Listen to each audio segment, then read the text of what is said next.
आज 3 दिसंबर है और डॉक्टर राजेंद्र प्रसाद जो कि भारत के प्रथम राष्ट्रपति थे और महान स्वतंत्रता सेनानी थे, उनके जयंती के अवसर पर अखिल भारतीय कायस्थ महासभा की ओर से कायस्थ हुंकार रैली का आयोजन किया गया है और अलग अलग जिलों से इस महा हुंकार रैली में लोग आ रहे हैं, जुड़ रहे हैं। आप देख सकते हैं किस तरीके से मंच सजा है और लोग संबोधित हो, लोगों को नेतागण जो है यहाँ पे मौजूद वो संबोधित कर रहे हैं।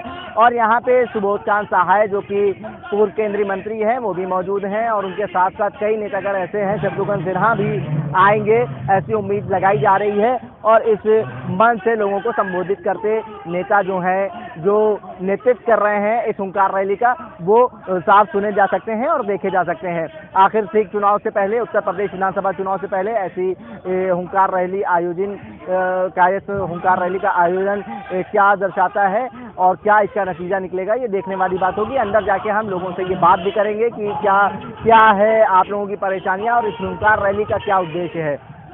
इस हुंकार रैली का क्या उद्देश्य है और किस वजह से ये हुंकार रैली आज आयोजित हुई है? मुख्य रूप से हुंकार रैली की जो स्थिति, जब आप हुंकारते हैं तो इसका मतलब कि कहीं न कहीं आपकी बात नहीं सुनी जाती। और जो काज समाज एक इतिहास रहा है उसका कि देश की आज़ादी में, शहीदी में, हम देश के बाद, आज़ादी के बाद निर्माण में भूमिका की।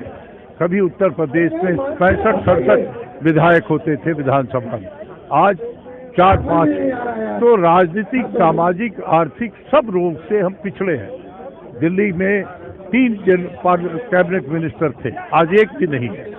तो ये सारी सवालों को लेके राजनीतिक हिस्सेदारी और सामाजिक तौर पे हमें बैकवर्ड क्लास में रखा जाए, ये है कि रिजर्वेशन। ये उत्तर प्रदेश की जो मौजूदा सरकार है, क्या आप ये समझते हैं उन्होंने कायस्थों का डेवलपमेंट करा है? क्या करा रहा है ये भूल जाइए। क्या हम मांग रहे हैं वो दीजिए। रिजर्वेशन की मांग कर रहे हैं सरकार से क्योंकि राज्य सरकार के अधिकार में है, और दूसरा सभी राजनीतिक दलों से कि हमारी राजनीतिक हिस्सेदारी मिलनी चाहिए। ये हुंकार रैली में आप शामिल हुए हैं, क्या सोच है आपकी इस हुंकार रैली में शामिल किस वजह से? आज जो है 3 दिसंबर को हमारे भारत के प्रथम राष्ट्रपति डॉक्टर राजेंद्र प्रसाद के जन्मदिवस पर हम लोग यहाँ पर उपस्थित हुए हैं। निश्चित है जिस हिसाब से जो राजनीतिक है उसमें हम लोग की कम से कम प्रदेश में जो है 12% है, करीब 2 करोड़ के करीब हम लोग हैं, लेकिन हिस्सेदारी नहीं मिली क्योंकि हम लोग की जो पूर्वज हैं, चाहे लाल बहादुर शास्त्री हो चाहे डॉक्टर राजेंद्र प्रसाद जी हो, हमेशा देश हित की बात किए हैं। लेकिन अब वर्तमान राजनीति जो है, जो हो रही है, वो अपनी अपनी जातियों को, जबकि हमारा समाज जातियों से नहीं अपने समाज की जो कमियां थी उनको दूर करने के लिए इसे दहेज चढ़ा, लेकिन अब राजनीतिक रूप से जो हम लोग को पिछड़ा कर रहे हैं, इसलिए इस रैली के माध्यम से हम लोग ये जगाना चाहते हैं कि अब कायस्थों को फिर से अगर राजनीतिक नहीं देंगे तो देश को, जो देशभक्ति के लिए जो हम लोग के खुदीराम बोस जी थे, डॉक्टर राजेंद्र प्रसाद थे, लाल बहादुर शास्त्री जैसे, सुभाष चंद्र बोस जैसे लोगों की उपेक्षा हो रही है, ये अब बर्दाश्त नहीं होगा। आप बीजेपी का नेतृत्व करते हैं, नेतृत्व यहाँ पर हम यहाँ पे आप कायस्थ समाज में आए हैं, ठीक है, आप उनका ठीक है, आपने अपना इंट्रो दिया है, आपने अपना इंट्रो दिया। आप ये बताइए, कहीं ना कहीं आप ये विकास कार्य बताइए जो बीजेपी की मौजूदा सरकार है उसने गरीबों के लिए क्या विकास किया? गरीब एक तरफ घेरते नजर आ रहे हैं, सुनिए घेरते क्या नजर आ रहे हैं कि महंगाई बढ़ी है, बेरोजगारी बढ़ी है। हाँ, किसान मैंने बोला ही नहीं, मैंने किसान नहीं बोला। आप ना अरे ना, यहाँ आप आए हैं कायस्थ हुंकार रैली में आए हैं। आप कायस्थ हुंकार रैली के संदर्भ में पूछिए। देखिए, एक बात हमारी आप ये भी सुनिए कि जितनी अगर सरकार महंगाई बढ़ा रही है, पेट्रोल जो है 100 रुपये लीटर छुआ रही है, और जो जितना भी कच्चा तेल है, आपका खाने वाला तेल है 180 रुपये 200 रुपये के आसपास पहुंचा रही है, तो ये भी समझिए कि जितने गरीब आदमी हैं वो कहाँ से खाएंगे? जो डेली का 100-150 रुपये आदमी कमा रहा है वो खाएगा कि अपने बच्चों को पढ़ाएगा? ये आप बताइए मुझे। जितना भी पेट्रोल का रेट आज 100 रुपये बढ़ा दिया, 100 रुपये बढ़ाने के बाद 10 रुपये आप कम कर दे रहे हैं, वो बात समझ में आ रही है। आज हिंदुस्तान में इतने सारे लोगों को वैक्सीन पूरी लग चुकी है, उसके बावजूद भी आज आप महंगाई को क्या कर रहे हैं, बढ़ा करके उसमें से आप 10 रुपये कम कर दे रहे हैं। उसमें लोगों को क्या फर्क पड़ रहा है? 72 रुपये लीटर तेल चलता था कोरोना से पहले, आज 6 रुपये लीटर तेल चल रहा है। 100 रुपये के आसपास सब जगह चल रहा है, 100 रुपये के आसपास सब जगह चल रहा है। सैलरी भी देखिए, सैलरी क्या मिल रही है। आज बेरोजगारी इतनी ज्यादा बढ़ गई है, कोरोना से पहले इतनी बेरोजगारी तब भी नहीं थी जितनी आज बढ़ गई है। तेल का आपने रेट बताया, तेल 180 रुपए लीटर, अभी भी सरसों का तेल चल रहा है। बिल्कुल चल रहा है। और सुनिए, अभी इलेक्शन आने वाले, इलेक्शन आने के समय में जितने भी आपका वो राशन कार्ड बनता है, जितने भी गरीब लोगों का, अब सरकार उन्होंने कहा है अगर महंगाई बढ़ी है तो लोगों की, हमारी बात भी तो पूरी हो जाने दीजिए। अगर आप इधर आइए, खेल मंत्री उत्तर प्रदेश के हैं, उन्होंने कहा है अगर महंगाई बढ़ी है तो लोगों की आमदनी भी दुगनी हुई है। बिल्कुल नहीं, तो यहाँ पे भी लोग हैं, आप भी आइए। जितने भी व्यापारी मंडल है, जितने भी व्यापारी में जितने भी नीची जात के व्यापारी मंडल है, उन लोग की कमाई कम हुई, ना कि बढ़ी है। कोई ऐसे बता दीजिए, जितनी भी यहाँ ऊंची जात के या ऊंचे व्यापारी लोग बैठे हुए हैं, ऊंचे व्यापारी हैं, जिन लोग की डेली की अर्निंग 1 लाख रुपए हम मान सकते हैं, उनकी डेली की अर्निंग 2 लाख रुपए हो गई है। लेकिन जिनकी डेली की अर्निंग 500 से लेकर 1000 रुपए थी, उनकी और कम हुई है, ना कि बढ़ी है। आप बताइए क्या बताएंगे?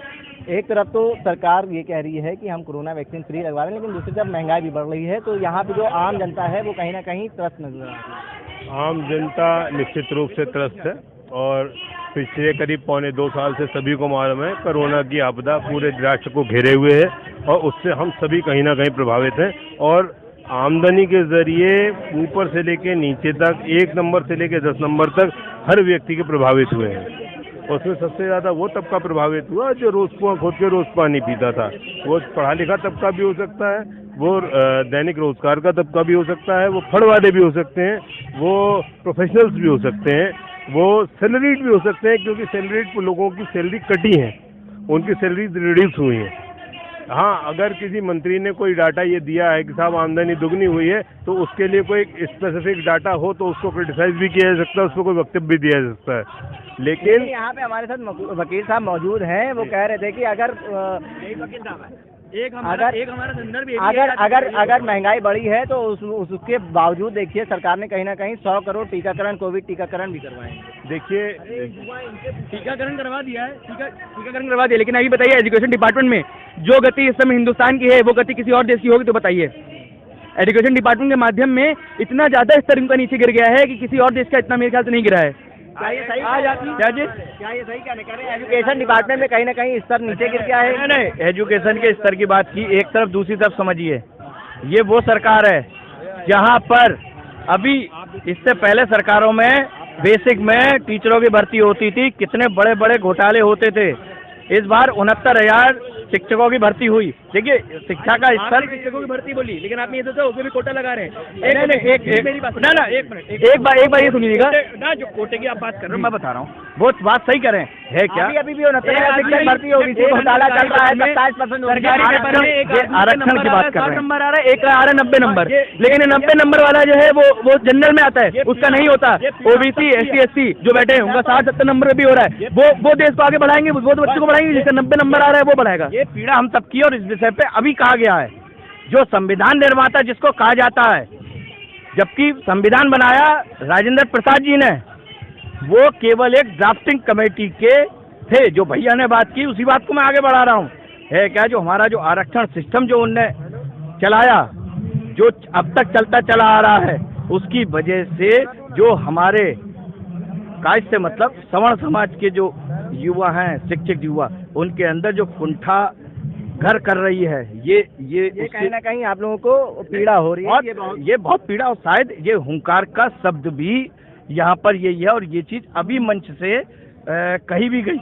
अच्छा, खैर, ये कायस्थ समाज का जो हुंकार रैली है, ये सबसे बड़ा मुद्दा ये भी उठता है कि आप लोग की जो भागीदारी है उसके तहत आप लोग को हिस्सेदारी नहीं दी जा रही है। हक की मांग को लेकर यहाँ पे मौजूद कायस्थ समाज के लोग उमड़े हैं और इनका कहना है कि राजनीति में हमारी हिस्सेदारी जो है वो हमें दी जाए।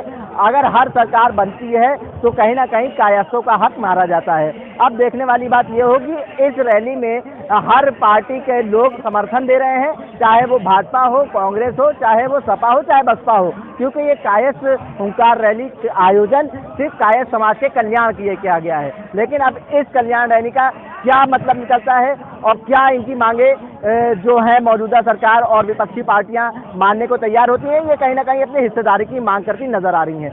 मैं हाकिम मिराज खान, कैमरा पर्सन जहांगीर के साथ, लखनऊ।